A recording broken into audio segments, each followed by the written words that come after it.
Welcome back to my channel Riya lifestyle. তো কেমন আছে সবাই? আশা করছি সবাই খুব ভালো রয়েছে আর আমিও বিন্দাস আছি। তো গাইস চলে এসেছি নতুন একটি ব্লগ ভিডিও নিয়ে। আর আজকে হচ্ছে আমরা সবাই মিলে পিকনিক করছি। তো এখানে বাড়ির সবাই রয়েছে আর পাড়ার বাচ্চা কাচ্চাকেও নিয়েছি, কারণ এর আগে আমরা বড়দের সাথে করেছিলাম। তো ওরা অনেকদিন ধরে বলছিল যে প্রিয়া দিদি পিকনিক করব, তো তার জন্য ভাবলাম ওদের সবারই সাথে একটু পিকনিক করা যাক। তো সেই জন্য আজকে পিকনিক করছি। আর এইদিকে দেখো ওরা কিন্তু মানে বসে গেছে, সব কিছু জোগাড় জানতি করছি এখন আর কি। এই যে গাইস এখনো কেউ আসেনি, ও একা এসছে, ওকে রসুন ছুলতে দিয়েছি গাইস। আর এই যে এদিকে দেখতে পাচ্ছ আজকে কিন্তু এই উনুনেই রান্নাটা হবে।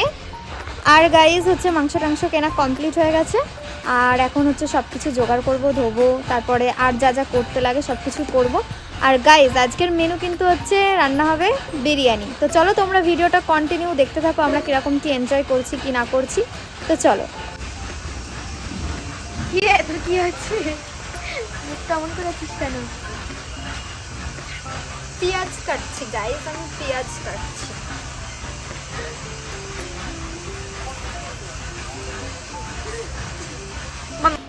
তারপর গাইস দেখো পেঁয়াজ কাটা কমপ্লিট হয়ে যায়, সমস্ত কিছু কাটাকুটি করার পর আমি চলে আসি কলপারে মাংসটা ধুতে।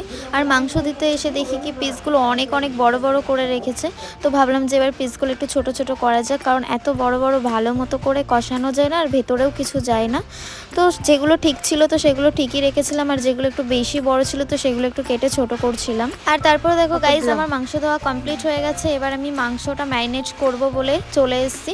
তারপর দেখো বসেও পড়েছি। তারপর হলুদ, লবণ, তেল আর যে মশলাটা করে রেখেছিলাম তো সেগুলো দিয়ে আর একটু টক দই দিয়ে ভালো করে মাংসটা ম্যারিনেট করে রাখছিলাম। আর গাইস ওদিকে কিন্তু আমার বোন আমার মানে ক্যামেরাটা ধরে দিচ্ছিল, আর ওর তখন কোনো কাজ ছিল না। কাটা থেকে শুরু করে বাজার করা থেকে শুরু করে সমস্ত কিছুটাই আমি করেছিলাম। তারপরে মাংস ধোয়া, মাংসটা ম্যারিনেট করা, সমস্ত সব কিছু আমি ওকে জোগাড় করে দিচ্ছিলাম। আর ওকে খালি বলেছিলাম তুই রান্নাটা করে দিবি, কারণ ও গাইস তো আমাদের সব কিছু জোগাড় করা কমপ্লিট হয়ে গেছে, এমনকি মাংস টাংস ম্যারিনেট করা সবই কমপ্লিট, তোমরা তো দেখলেই। আর এখন গাইস আমার বোন হচ্ছে রান্না করছে। তো চলো তোমাদেরকে দেখাই। এই যে গাইস এই যে রান্নাটা করছে, যে আলু। আর এই যে এইদিকে একটা বোন দাঁড়িয়ে রয়েছে।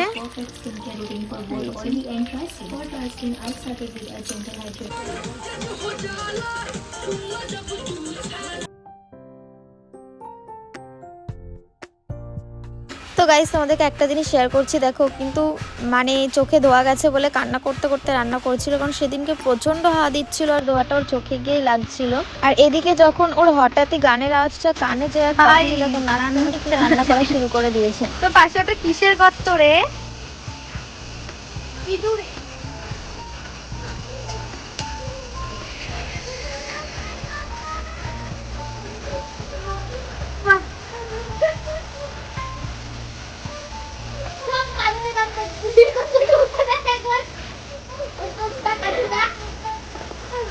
গাইস কাঁদতে কাঁদতে যাচ্ছে।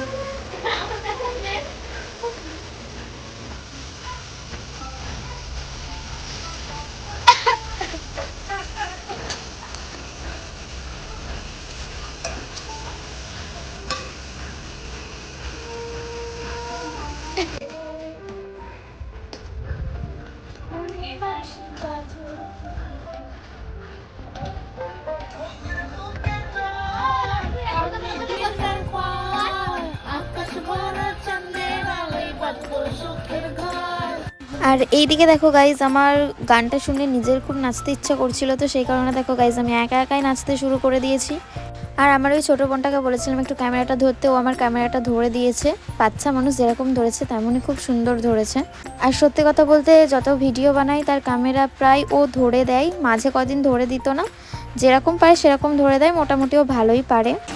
আর এইদিকে দেখো গাইজ ম্যাডাম কিন্তু মন দিয়ে রান্না করছে, আর ওর কাছে আমি চলে এসেছি, কারণ ও এখন মাংস কষাবে। আর মাংস কষানোর ওখানেই আমাকে বসে থাকতে হবে, কারণ যদি আমাকে এক পিস দেয়। আর গাইজ সত্যি কথা বলতে আমার কষা মাংস খেতে কিন্তু জাস্ট মানে দারুণ লাগে।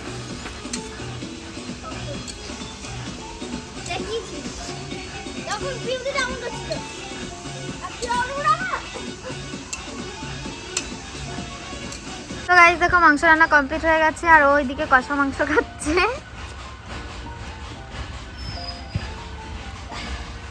আজকে রান্না করতে গিয়ে টের পাচ্ছে। কেমন লাগছে বুনু রান্না করতে?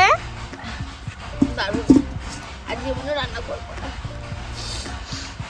তো চলো এখন ভাতটা রান্না করা হবে, তাও আবার পাতা দিয়ে কাঠ দিয়ে রান্না করছে গাইস, ক্ষমতা আছে আমার বোনের। দেখো গরম গরম মাংস ঝোল রান্না করা হয়ে গেছে। কয়টুকু আতর আছে?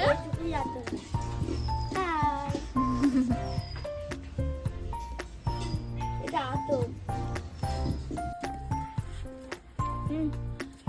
সো গাইস, আমি এখন বিরিয়ানি রান্না আমার কমপ্লিট হয়ে গেছে, আর হচ্ছে এখন আমি লেয়ার দিচ্ছি। লেয়ারটা দেওয়া হয়ে গেলে আমি এখন ভাপে দিয়ে দেবো, মানে ভাপটা হবে। আর কি বলবো, তারপরে বিরিয়ানিটা কমপ্লিট হয়ে যাবে। বিরিয়ানিটা কমপ্লিট হয়ে যাবে। দেখা দেখা দেখা একটু বিরিয়ানিটা দেখা। গাইস এই দেখো বিরিয়ানি, আর এই দেখো চিকেন। চিকেনটা কিন্তু জাস্ট ওয়াও হয়েছে আজকে, আমি খেয়েছি একটু। গাইস দিনটা ছিল 5ই জানুয়ারি, প্রচণ্ড ঠান্ডা। এত ঠান্ডার মধ্যে আমরা পিকনিক করছিলাম, আর কাজ করতে করতে হাত পা একদম পুরো ঠান্ডা হয়ে গেছে, তাই বিরিয়ানিটা স্টিম দেওয়ার সময় আমরা একটু হাত পাটা সেঁকে নিচ্ছি দেখো গাইস। আর গাইস ভিডিওটা এডিট করতে অনেকটা লেট হয়ে গেল, কারণ করব ছাড়বো করে ছাড়া হয়ে উঠছিল না। কেমন ঠান্ডা বলো মা আবার? হ্যাঁ, বিশাল ঠান্ডা পড়ছে, গনগন করছে। আর কিরকম হাওয়া দিচ্ছে একটা। কি করবে এটা নিয়ে? খেলবো। ওখানে রেখে দে, আগে খেয়ে টেয়ে নি, তারপর খেলবো। কোন রাখ এই গাছটার গোড়ার উপরে লম্বা করে তোল। দাঁড়া একটু তুলে নি। ও দারুণ হচ্ছে, শুধু মাংসটা মিশে গেছে। আর গাইস রান্না করতে করতে সন্ধ্যা হয়ে গেছিলো, আর প্রচন্ড খিদে পেয়ে গেছিলো। দেখো আমরা খেতে বসে গেছি, আর আমার বোন জিজ্ঞেস করছে রান্নাটা কেমন হয়েছে, তো আমরা সবাই মিলে রিভিউ দিচ্ছি, তো শুনে নাও। তো চলো গাইস, আজকের ব্লগ ভিডিওটা কিন্তু এই অবধি। তোমাদের কেমন লাগলো তা কিন্তু অবশ্যই জানিও, আর লাইক কমেন্ট করতে কিন্তু একদম ভুলো না, আর পারলে একটু শেয়ারও করে দিও। আর আমার চ্যানেলটা কিন্তু সাবস্ক্রাইব করতে একদম ভুলো না। জানি এখন আমার ভিডিও অতটাও ভালো হয় না, তবুও চেষ্টা করছি তোমরা আমাদের পাশে থাকো। তো চলো টাটা।